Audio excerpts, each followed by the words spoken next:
yo! Salt Lake City! Welcome to Salt Lake City, like 20 minutes ago. Yes, so thank you so much. Always a pleasure to be here in such beautiful weather and such beautiful people and such a great con. It's a pleasure to have you here. Now, we have so many people that want to ask questions because you have such interesting characters. So let's jump into the questions right now. Absolutely. Hi there. My name is Steven. Hey, Steven. So my question is, have you seen any Breaking Bad memes, and what do you think of them? I've seen a number of them. I have 4 daughters who keep me apprised of what's happening on the deep web. and they send me a bunch of memes, and they're always astounded because their friends send them to them. I love them all. I think they're really fun, and I think it's a way to have a good laugh about a very intense and wonderful show. You're welcome. Go ahead and say your name. Tell us what your name is. My name is Wesley. Hey, Wesley. Can I get a quick shout out to OK Buddy Chicanery? Okay, buddy, who? OK Buddy Chicanery. It's a subreddit dedicated to. All right, let's go to Okay, the next buddy, question. Yo. So did you have to learn fluent Spanish for your role in Breaking Bad and Better Call Saul? Because I know your dad was Italian, right? Yes, I'm of Italian and African-American heritage, and when I do a role, I do learn whatever I can of the Spanish I need to know and more. Gustavo Fring was Chilean, so it was a very specific Spanish and accent, thus depicted in one of the episodes where we had 4 to 5 different Spanish speakers, and so that was an interesting moment in time, but really fun to do, and I had a great time doing it. Thank you. Do you find that sometimes people, when you go to like a social gathering or like a party, do people stand back because they're worried? Because I mean, you have such a large presence, and they're worried that you're going to do something despicable. Yeah, well, I don't know if they're worried about that. I think that is a worry in the back of their mind that I might flip on them. Yes. Thank you for the Utah. Yeah, that does happen. I was on an airplane going to the restroom, and a woman looked over her shoulder and saw me behind her, and she stopped and hit the wall. And I couldn't figure out what was wrong with her. I actually thought she was having a seizure and was about to run to get the flight attendant. And then she turned and looked again, and I saw her frightened eyes, and she said, you can go, Gus. It gets me into restaurants. It gets me into the bathroom on time. Go ahead and say your name. Yeah, my name is Lance, and my question is, in Breaking Bad and Better Call Saul, who's your favorite actor or actress to be on set with over those? You know, I love, in Breaking Bad, I really love being on set with Bryan Cranston. Actors are very peculiar and particular people. Yeah, shout out to Bryan! Truly a great actor, but what we look for in other actors who are and become a mirror for ourselves, and that's what happens in our lives as well, whether you know it or not. We're looking for mirrors that exemplify the morality that we keep inside, or the fun that we have inside, or the views that we have. We look for agreement. We look for people who are similar to ourselves, or and in as much as they are similar, they could also be challenges, or we want to emulate them. So Bryan has an attention span as I do, he focuses on the work as I did, and I put my attention in a scene on him, and he does the same for me, and then we make great music together. He's a great acting and scene partner. Excellent. Thank you so much. Go ahead. All right. Hi, I'm Josh. Hey, Josh. And of all of your roles of your amazing career, what would you say is your favorite role that you've played? My favorite role that I have played is the role I'm playing now. And that sounds like an odd answer, but I believe in being in the present moment. I look back on my work and I feel in gratitude to have been able to perform so many different characters in my career, and I'm in even greater gratitude to be playing a character now. So that's if I am working now, and I happen to be working now. So I'm doing a show for AMC called Parish, where I play a guy that I've never played before in Gracian Parish, and I'm loving it a lot. I don't go backwards, I go forward. I savor what I've done. I do have favorites. Of course, Gustavo Fring is one of the greatest characters that ever walked the screen, to me. And I give that credit to Vince Gilligan and to all the collaborators, Bryan Cranston, and all the producers and great writers that wrote that character, and also to myself for having the ability to bring it to life and live and breathe it. I also, there are many other characters I like as much. In an extension of Breaking Bad, there is Gustavo Fring, who's very different in Better Call Saul than he was in Breaking Bad. I love Moff Gideon. You have something I want. You like things in your life for a different reason. You like the taste of a banana. You like banana cream pie. But you also like lemon chiffon. And sometimes you can't make a distinction whether what is better. We want to measure things in our life as to what's better or what's greater for us, what we like more. When sometimes things are kind of equal. And I had a great time playing Moff Gideon for other reasons. It brought the child out inside of me. It was a world that was exemplified the hero's journey. All of these things, the mythological world in which Mando and Moff live, teaches us lessons about our lives that we need to know. And they empower us to be not only our best selves, but to be in the mindset of the hero. So I look within to see who I want to be, and I project that back out so I can achieve the goals I want to achieve. Excellent. Now, Breaking Bad is one of the most well-written shows of all time. And I heard a rumor, I want to know, you can verify this, that it was, everything that was said was written dialogue. There wasn't a lot of room for improv. Some directors like, hey, let's do a scene. Everything that was said or uttered on camera was a written word, and it was written down for you guys. That is correct. We had great writing in Breaking Bad, equally so to follow that up with Better Call Saul. Great writers write great words. Actors love to act, and sometimes if the words don't fit in our mouths, we want to change them. And I have to say that I've been acting a lot of years, and with Breaking Bad and Better Call Saul, I didn't have the instinct or the desire to change anything, because everything was so absolutely perfect in its execution. Amazing. Go ahead. Hi, I'm Julia. Hi, Julia. If Moff Gideon and Gustavo Fring had a battle of wits, who would win? Wow. That's a great question because you put it in such a way, a battle of wits. I would have to say it would be Gustavo Fring. Excellent. Since the very beginning, you've brought a lot of depth to Gus as a character. If there ends up being a Rise of Gus prequel, would you rather him stay kind of like a mysterious past, or would you like to see more of those vulnerabilities and secrets explored? Oh, such a great question. In season 6 of Better Call Saul, the one thing I really loved was having a few moments to show the underneath of Gus, the vulnerability, the guy who wanted to come out of his home, the guy who, you also saw a guy who had some fear. You never saw that in Breaking Bad. He was formidable. And in Better Call Saul, he transformed into a guy who had some fear of someone. It wasn't fear for his life, but afraid that he might not be able to execute and finish what he started. Because this is way before Breaking Bad. We know that he was able to do that, but we never saw him take that breath of life outside of the meth lab, outside of the laundry, outside of his home where he's being protected. So for me, yes, I'm busting at the seams to play the other side of Gustavo Fring that you've never seen. And so thus I always have a desire and a want to go further. And going further would mean a show that I coin in my brain as the rise of Gus. And if that were to happen, yeah, I'd be right there. Amazing. Would you guys want to see the rise of Gus? Yeah! Hi, my name is Catherine. Hi, Catherine. Hi. Do you know if it's true that Gus was not originally a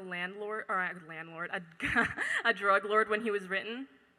You know, I create, as actors, we create backstories that inform us, because the more informed we can be, the more information that's inside of us, the more seeps through in between the lines that show you who the character is.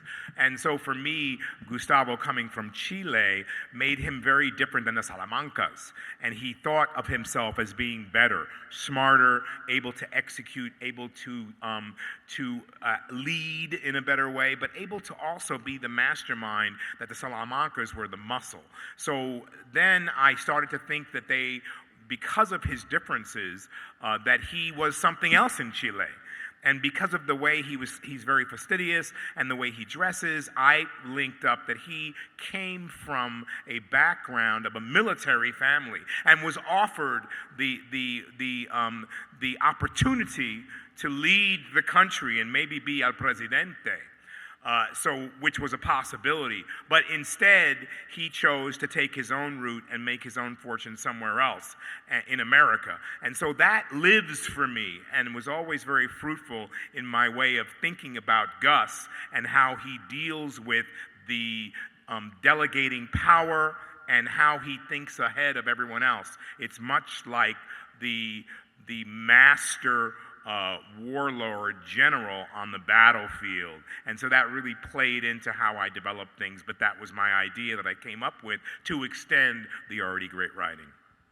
Fascinating. Nice. You're welcome. Go ahead. Hi, I'm Pete. Hey, Pete. Thank you for doing this. My question is, which did you enjoy working on more, Breaking Bad or Better Call Saul?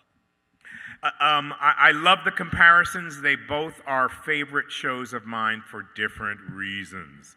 I love that in Breaking Bad I could come in 4 or 5 days and really, for an actor, I come from theater and then I moved into television, then I moved into film. Film is a continuum. You're doing, 2 pages a day. Television, you're doing 6 pages a day. And in order for an actor to get a run on what he does, it's always good to have your work put together so you can focus. See, focus in life is really important. Asking for what you want is also important. We sometimes feel that we don't have the power to ask questions when you're hired to do a job because you may be new. It may be your first day or second day. How often do you go to a job interview and you're asked all these questions? How often do you ask a question? What do you have to offer me? How can I help your organization run in a way that's different? What do you see in me that could help bring your business a new energy and a more empowered or more inspired way of working? So for me, I feel like that's my position in life, and I realize to ask for what I want is important because I want to be a contributor. I want to contribute to what I do. So I love both shows. Breaking Bad because I was so able to focus my energy and attention, come in 4 or 5 days, do my work, pinpoint it, have them be inspired with what I do, get on a plane and go out. Come back in another 2 weeks and do the same thing again. But I asked for my work to be put together so I could feel like I had the engine behind me. In Better Call Saul, I spent more time on the set, which was great. But I also was able to cultivate a more sensitive, vulnerable, and astute Gus because he had a problem that was very specific. Saul, as a show, was more specific than Breaking Bad because it was about Jimmy, right? It was about Gene, Jimmy, Saul, good man, right? So the focus, you have to know who you are within what you do and what you're being asked to do. So go back to the job interview. How often are you asked, or do you ask, what is my position here? What would you like me to do here? What is my strong point, my strength, and my talent? When you ask those questions of yourself, you will be put in the perfect position that is right for you in anything that you do. And so I say that what you do today determines your tomorrow. There's no doubt in my mind about this. How you envision your life is how it will be. How you see it is how you then begin to create it. So both of these shows are great for me for different reasons, and I had different experiences related to those reasons because I started to see and say to myself, what is the experience that I want to have? What is that experience? You see it, you create it, what you think grows. What you think grows. Wonderful. Thank you. Absolutely wonderful. Go ahead. Yeah, hi, my name is Miles. Say it's Freaky Friday and Gustavo Fring and Moff Gideon were to switch places. Who do you think would succeed more in each other's roles? Wow. I can't see Moff Gideon and Los Pollos Hermanos with a cape. He'd be hiding the curly fries. Oh my goodness. But I can see Gustavo Fring on the Starship. So I'd say Gustavo Fring. So you're the only person that can answer this question. You've played such iconic villains. I mean, they're so powerful. And the Boys, Star Wars, Breaking Bad. Of these characters, who do you think is the most evil, truly evil of them? Would you say is the most evil? It's another very interesting question. And it's a difficult question for me to answer because I believe, and I think the success of the villains that I have played are because I inherently have thought that the anti-hero, the villain, is simply the fallen hero. Mm-hmm. Yeah. That fallen hero is someone who feels that they're unseen, that they aren't given credit for what they are, that they have to take a different route because no one is listening to them, that their ego is too big and insurmountable for them to get beyond, that they use force to get what they want. Yeah. And so I feel like, which ones are evil? None are inherently evil, but then they take a road that guides them and leads them to being evil. And so you haven't seen season 3 of Star Wars yet, of Mandolorian. But even without seeing it, I'd have to say that hubris, a great word, that we start to feel a little powerful and we want more. People start to listen and bow down to us, and we want more. Mm-hmm. And then we start to want more and more until we start to have a power and control that becomes out of our control. So if anyone is connected more to evil, I think it's Moff Gideon than anyone. Excellent. Excellent. Hi. So you're so good at being so bad. But I'm curious if you've ever done Shakespeare, and if you ever would, and what characters you might like to play, because I think you'd be so good at it. I would love to play Hamlet. I have done Shakespeare, and I enjoy it. I did Midsummer Night's Dream. I've done Brecht as well. I love the classics and the feeling of the language. Language is everything. Words mean a lot, and sometimes in our lives every day we forget how powerful words are. As an actor, I start to inhabit the words and know the words so that I am able to bend them and use them with the emotion I'm trying to portray. Currently, I'm workshopping King Lear, Shakespeare's King Lear, and I'll be doing it in New York at the Armory next year. So it's been a really wonderful process to work on that particular play, which is regarded as one of Shakespeare's most difficult plays, but I'm looking forward to doing that. Amazing. Thank you. Will they be able to see you then next year in New York? Yes, I believe it'll be probably the end of 2023, beginning of 2024, at the Armory in New York. Daniel Fish, who recreated Oklahoma, which is a big, big hit, is a Shakespeare master, and we'll be doing King Lear at the Armory together. Amazing. You look great. Mr. Fring. Where's the meth? My question's obviously about the movie Okja. That's what. Oh, no, just kidding. No, you are such a fantastic, dramatic, and serious actor. Have you ever considered breaking out and doing like comedy or different genres that are more that aren't in the niche that you're kind of I in most right now? certainly have. You know, I have a really light spirit, and after 10 o'clock at night on the set, I get pretty jokey, depending on the role I'm playing at the time. There's always moments of levity for me, and I think that, you know, life shouldn't be so hard, that our outlook should be a positive nature, and that we should understand how to have fun as well. So you mentioned Okja. I don't know why you mentioned that. I love that movie. I love Bong Joon-ho. Really wonderful to work with him and have played that part. He's a big fan of mine. He was in film school when I was doing Do the Right Thing, and I know he wanted to work with me. So it was really great to work with that master filmmaker on a film just prior to his winning every Academy Award possible for Parasite. But yes, I did a film called Nothing to Lose. If you don't know that, that's a great comedy with Tim Robbins and Martin Lawrence. I've done a couple of minor comedies, but yeah, you know, write a comedy for us and we'll do it together. Excellent. Go ahead, Batman. Hi, my name is Zach. This is my son, little Bruce. I was wondering, you've played so many iconic villains, and you've been fan cast as so many iconic villains. What's an iconic superhero you'd want to play, Marvel or DC, excluding Professor X, because I know you've expressed interest in that. You know, the fan casting is really blowing up, and I have to say I love what Marvel does. I say it when I'm asked this question always.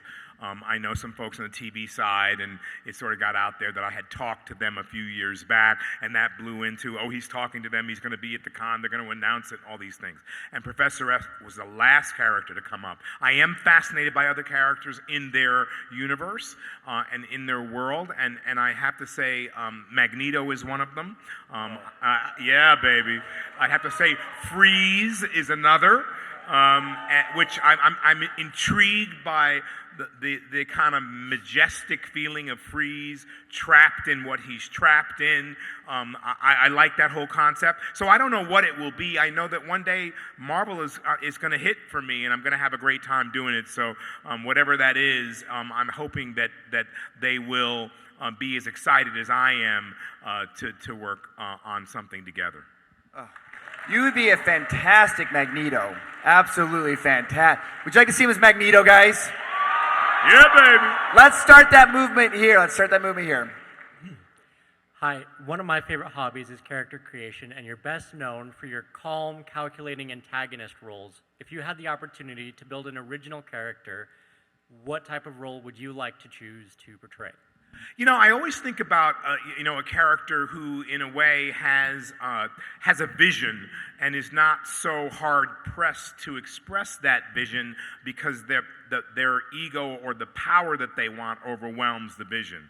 You know, I love kind of the new world of attitude that expresses how we're able to think on our feet and save the world. So it's some person who's not just a scientist who delegates, but is someone who coordinates and establishes himself as an idea person who leads and also is very physical, leads us to a new way of governing ourselves in the new world.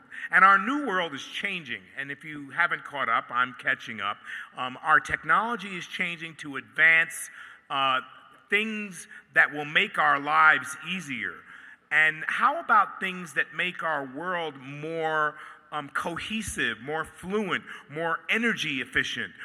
Because I venture to say that we don't need all of the things that we think we need, and we need to put our focus in a place that is uplifting humanity.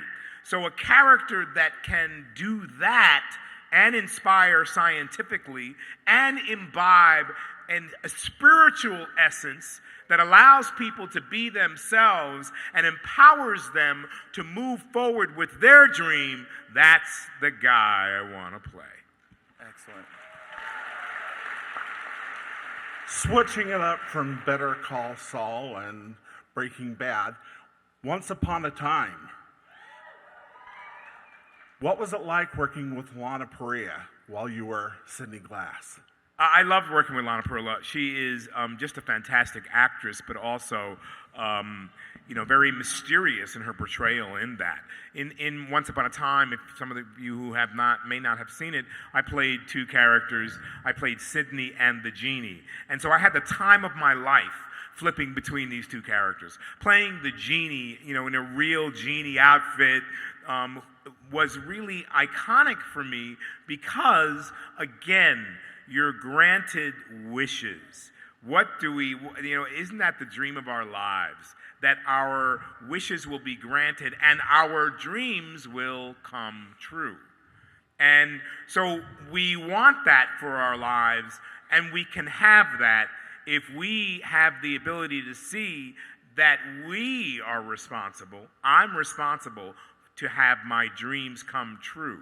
Through the vision, through the fantasy, through the sacrifice, dedication, and love that I put into what I do, all my dreams can come true. Lana was wonderful to work with. I love that show because fairy tales become a part of the general mythology of our lives. They teach us to dream. They teach us to reach for those dreams, to have hope, and to move forward with our imagination for what life can be. One of my favorite shows. Thank you. Excellent. Go ahead. If you met if you met Gustavo in real life, how would you act? Well, I'm a warrior in my life, so I'd have to be very careful when I meet people who have strong personalities as I do. I think I would be humbled and intrigued, but I would also be able to stand up and have maybe a general conversation with Gustavo Fring. There's a part of any villain that I, Giancarlo Esposito, find reprehensible.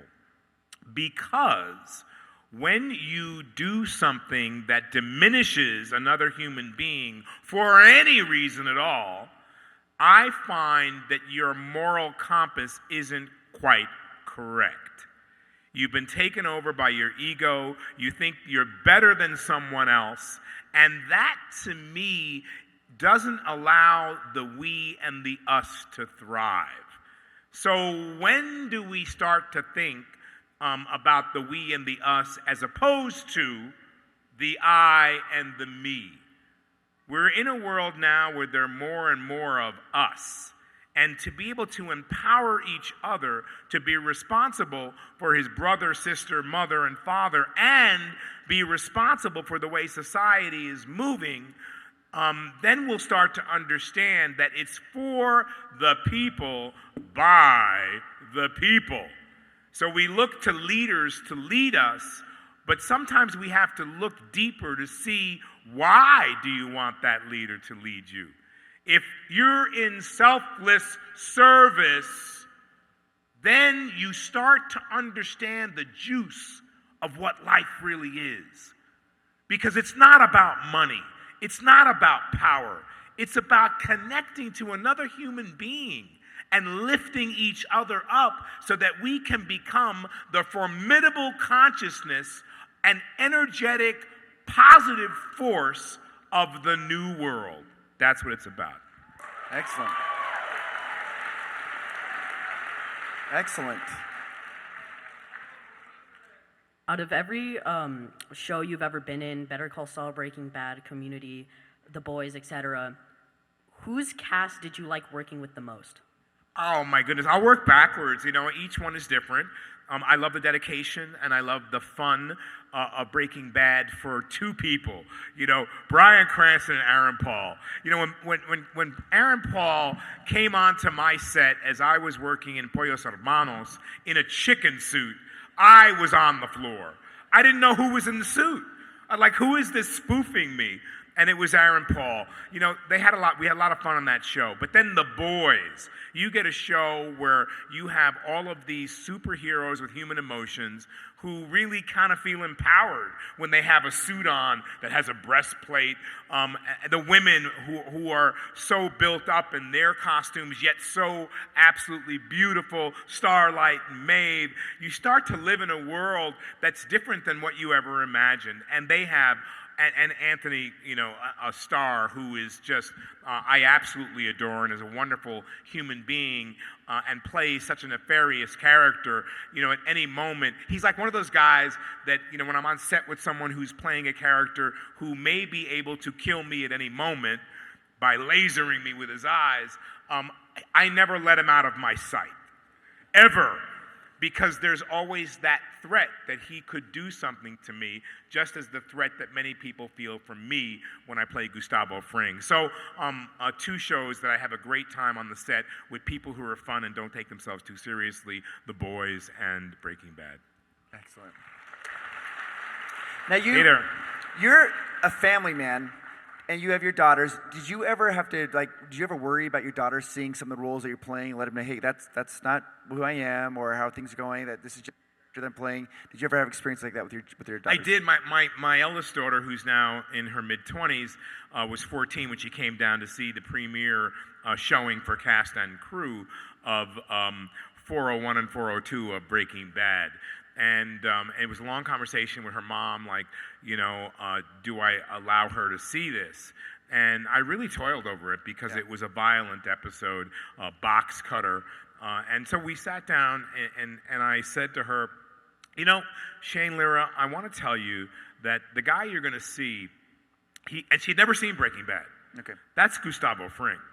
And that's not me. That's someone else.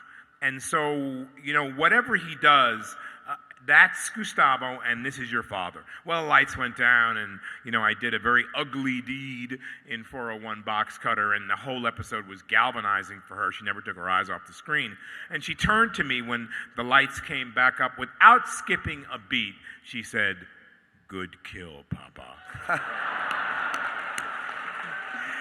And I was just mortified. And then she went away, you know, she had a couple more days with me at Albuquerque, and then she went home, and she started watching the series from the beginning, and she said, this is such great storytelling, great filmmaking, I'm hooked. And but I swear she never looked at me the same way again. Go ahead. So I'm Harrison, and my question is, let's say Hector didn't kill Gus in Breaking Bad. What would you like Gus or any part of Gus to be explored, like revenge or like forgiveness? You know, yeah, I mean, look, Gus is never going to turn around. When I was talking to Vince about the possibility of doing Better Call Saul, there was, you know, I had to talk to him because I didn't want to do the same thing all over again. And the time frame was different, and we were going back in time, and I wanted to be able to explore a different Gus. They were able to fulfill that. We explored, but not to the extent that I would have liked, but enough to see that there's a different guy underneath the surface. We explored revenge already in Breaking Bad. We knew Gus is fierce. We knew that he's a great organizer. He's a guy who never stops thinking and doesn't always believe what you say. He's a guy who listens well because he reads in between the lines and he can tell when you're telling the truth or not. He's like your mother or your father that you hate when you lie to and they know you're lying to them. And they call you, they listen, and then they take you in and they call you on it later. So if there were any more to discover, as I spoke to earlier in terms of the idea of the rise of Gus, it would be where he came from and how he got to be who he is. What are the circumstances of life, right? We're all dealt a different hand. And people sometimes say to me, oh, that's easy for you to say, you know, that they don't know the hand I was dealt before the hand that they saw, right? They don't know the hand that I was dealt before the hand that I cashed in on and turned over. So I never diminish anyone's experience of what they go through. But again, the experience that you're given is the challenge for you to learn something from and through and overcome or not. right? So that's specifically a story designed for you, which means that the energy of the universe already knows what you need. And it's giving you that opportunity, presenting you with those circumstances for you to look closer at who you are and what you're made of and where you want to go and how you want to do it. So when you're faced with that, you can either fold your hand or you can say, give me another card. And you can say, I want to take these cards and put them there. Think of it this way. These are parts of myself that I want to work on a little bit. Take those 3 cards back. Give me 3 others. And let me see what I have there. And you can advance yourself in a way because that deepens who you are, how you see the world, and what you're asking of your lives. Excellent. Go ahead. Hi. Breaking Bad is actually my favorite cooking show, so I wanted to know for sure if the on-set fried chicken was up to Pollo standards. Oh my gosh! It was up to Pollo standards, I must tell you. The first time I was in Pollos Hermanos, which is a working restaurant, Twisters. So you can imagine my scene with Lyle cleaning the fryer. I was very fastidious about the fryer there in the scene, and also was very fastidious about the cleanliness of the restaurant. And I would come in ready to play. When there were things I didn't like, I would say to the property department, no, clean that, clean this. I wouldn't even touch a counter till it was scrubbed down. Well, it's a working restaurant. I said, well, they should have cleaned last night. The chicken was great. The first time I took a little piece of the chicken, fried chicken is a lot about how crispy it is. And I was shocked that it's way better than the Colonel's, and it's the best ever. Excellent. Go ahead.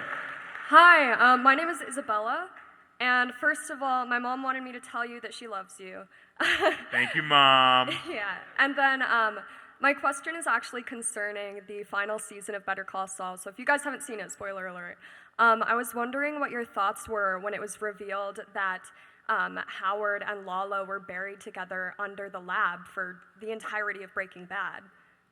Well, it's great. I was really happy to be done with Lalo Salamanca, I must say, and very sorry to see Harry Hamlin go.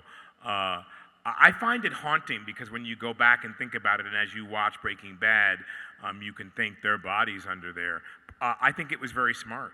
A perfect place to bury both of them. And I attest that if you are able to watch Better Call Saul first, and then go back and watch all of Breaking Bad, and it fits. We've done Vince Gilligan and his brilliance, Peter Gould and his brilliance, and all the writers of both shows, and the stars, Bryan Cranston and Bob Odenkirk, have done their job. If you then switch it and watch Breaking Bad first, and then go back and Better Call Saul, and it fits seamlessly.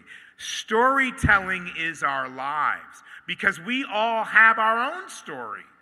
Why do we love storytelling so much? Because she has her story, he has his story, and that makes up our history of who we are. And so when you see a good story that tells someone's life in a seamless way, sometimes I scratch my head and go, what's my story? What is my bookend? What legacy do I want to leave behind in regard to how I lived my life and the choices I made in doing so? So if you feel like you have no choice, I'm here to tell you, you do. Sometimes the choices are in the margins that are lean, and you have to make smaller choices that depict smaller and steps to overcome your challenges to get where you want to go. But sometimes your choices are a little broader, and you can take larger, bigger leaps because you have a larger heart of courage to make change when you see that it's necessary for you to do so. Because there's nothing that stays the same. in our lives, in our experiences, everything changes. It's we who resist that change and stand in the way of our own ability to soar. So if you invite the change that you need to have happen in your life because you know you want it to be different, it will come because the universe energetically hears and sees you and wants the best for each and every one of you. Excellent. Go ahead. Hi, sir. I just want to say what you spoke about, the hero or the villain becoming the hero who's fallen. I love that you said that, and it went into the reason why I love your character, Anton Castillo, in Far Cry 6, and the line that he gave to his son about the lions and the wolves. In doing so, I kind of wanted to ask, what was one of your most favorite or just like heartfelt lines that you had to read off of that just you gave a lot of energy and there's a lot of purpose behind it, and why you gave in so much of a performance? Look, paradise comes with a price. And so I love the lion and the lamb analogy because this is the way I feel like I've had to be about my life. I've been told, by a casting director early on, you're really good, but you act for the stage and you'll never make it in film or television because you're too big. I'm Italian. My name is Giancarlo Esposito. I speak with my hands. I go to Italy. I'm very passionate. I have to take a lot of that away to play a guy who's like this, to do nothing, right? I was told by a casting director early on, you're very good, but you're acting for the last row. Well, yeah, I'm from the theater. Go away, do some plays. If you can't, you won't ever be able to lead unless you can follow. And so she said, go away, do some plays, cultivate your chops, your acting skill, and I did that. I was up for a movie called Taps. I didn't get it.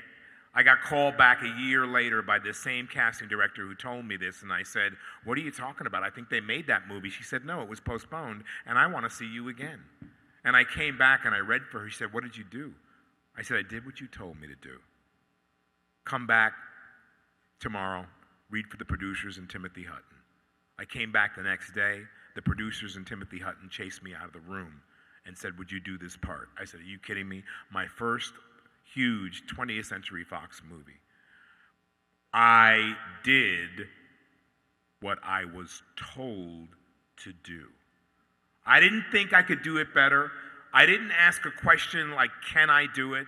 I went for it. I just went, I can do this.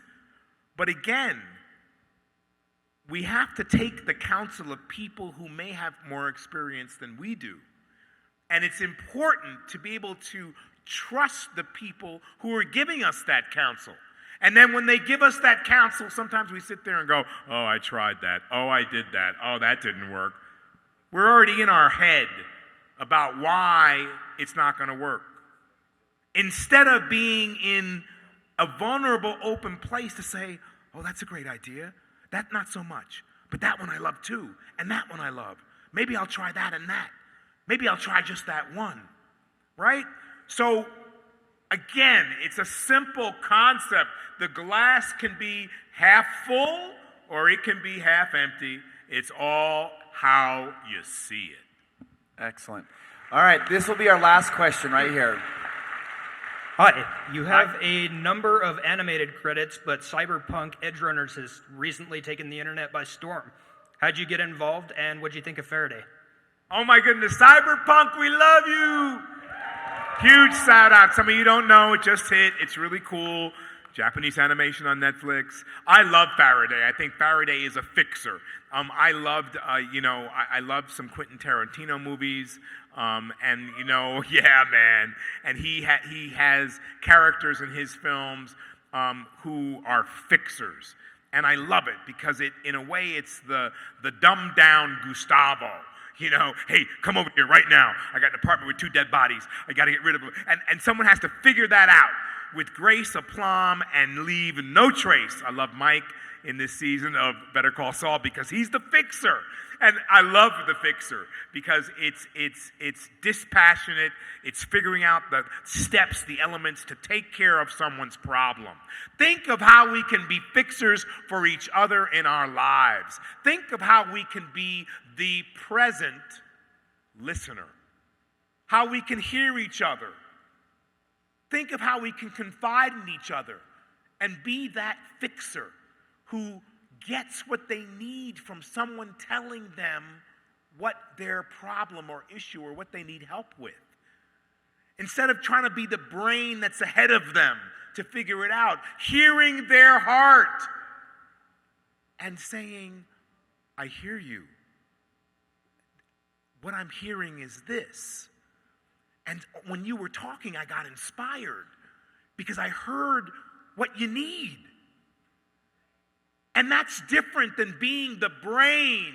In our world today, we're being asked at every moment, every single turn that we make, to have the answer. I don't have all the answers. We force ourselves to come up with it on the spot, to look smart, to feel like we know, because you're supposed to know. After all, you got a phone, you got a computer. You're supposed to know, and if you don't know, you're shamed. What, you don't know the answer to that? Instead of hearing and feeling the energy of each other as human beings, looking in someone's eyes and seeing what they need, understanding that they only need love, compassion, advice, even a simple hug, or how about a simple smile? So when we start to come back to who we really are, and we start to imbibe the gift that will never go away, because all it takes is to be able to listen and really hear, not just with your ears, with your heart, with your eyes, with your whole body. Then inspiration comes. And the right answer is always at the tip of your tongue because it's organically the truth. It's time for us to pay attention to each other again. Could you guys give a huge round of applause